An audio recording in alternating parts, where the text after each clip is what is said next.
పూర్తి వివరాలకు చదవండి రేపటి అక్షర శిల్పం దినపత్రికలో.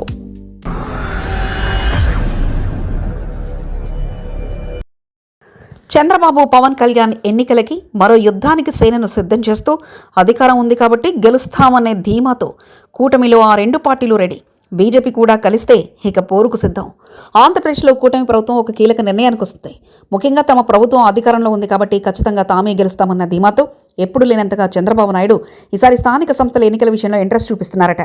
స్థానిక సంస్థల ఎన్నికలకు ఎలాగైనా ముందుకు వెళ్లాలనే నిర్ణయం తీసుకున్నారట. ఇందులో జనసేన పార్టీతో పాటు టీడీపీ కూడా ఉంది అనే విషయాన్ని ఇప్పటికే చంద్రబాబు నాయుడు క్లియర్గా సంకేతాలు ఇస్తున్నారు. అయితే బీజేపీ విషయంలో మాత్రం కాస్త తర్జన భర్జన ఉంది. ఎందుకంటే బీజేపీకి ఎన్ని స్థానాలు ఇవ్వాలి, కూటమి ప్రభుత్వం అధికారంలో ఉంది కాబట్టి మూడు పార్టీలు ఏం చేయాలనే విషయాన్ని మాత్రం చర్చకు తీసుకున్నారట. కూటమి ప్రభుత్వం కీలక నిర్ణయం తీసుకుంది. తెలుగుదేశం పార్టీ అధినేత స్థానిక సంస్థల ఎన్నికలు సిద్ధమవుతున్నారు. తెలంగాణలో అధికార పార్టీ కాంగ్రెస్ 2 నెలల తర్వాత జరిగిన ఎన్నికల్లో విజయం సాధించడంతో ఇక కూటమి ప్రభుత్వం కూడా లోకల్ బాడీ ఎన్నికల్లో మెరుగైన ఫలితాలను సాధించడంలో ఎలాంటి సందేహాలు లేవన్నది నాయకత్వానికి స్పష్టమైంది.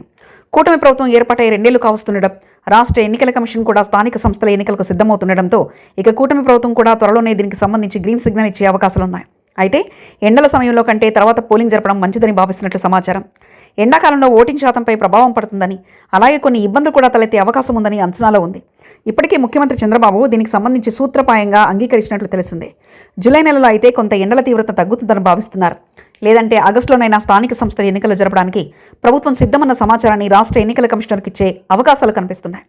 గత వైసీపీ ప్రభుత్వంలో ప్రజాస్వామికంగా ఎన్నికలు జరగకపోవడంతో అనేక ఇబ్బందులు ఎదుర్కోవాల్సి వచ్చింది. మున్సిపాలిటీలోనూ తాడిపత్రి ఒకటే టీడీపీ గెలుచుకుంది. ఈసారి అలా కాకుండా 100% స్ట్రైక్ రేట్తో స్థానిక సంస్థల ఎన్నికల్లో సాధించే ప్లాన్ను చంద్రబాబు సిద్ధం చేస్తున్నారు. ఇందుకోసం ముందు జిల్లాల పర్యటనలు కూడా ఆయన చేస్తున్నారని తెలిసింది. స్థానిక సంస్థల ఎన్నికలు జరిగితే తమ ఓటు బ్యాంకు మరింత బలపడుతుందని, రాజకీయంగా తమకు లాభిస్తుందని చంద్రబాబు అంచనా. అనేక మందికి పదవులు దక్కాయని, ఇప్పటి వరకు పదవులు దక్కలేదని నిరాశలో ఉన్న వారికి అసంతృప్తిని చల్లారవచ్చు. మరోవైపు శాసనసభ్యులను కూడా యాక్టివ్ చేయవచ్చు. వారిని నియోజకవర్గంలో జరిగే పంచాయతీలు, మున్సిపాలిటీలు, కార్పొరేషన్లు గెలిపించుకునే బాధ్యత వారిపైనే ఉండడంతో వారు నిరంతరం ప్రజల్లో ఉండి సమస్యల పరిష్కారానికి కృషి చేస్తారు. దానివల్ల ప్రజల్లో ప్రభుత్వం పట్ల సానుకూలత ఏర్పడుతుందని చంద్రబాబు భావిస్తున్నారు. అందుకే వీలైనంత త్వరగానే స్థానిక సంస్థలకు వెళ్లేలా చంద్రబాబు రోడ్ మ్యాప్ సిద్ధం చేస్తున్నట్లు పార్టీ వర్గాలు తెలిపాయి. మరిన్ని కథనాల కోసం సబ్స్క్రైబ్ చేసుకోండి మీ అక్షర శిల్పం.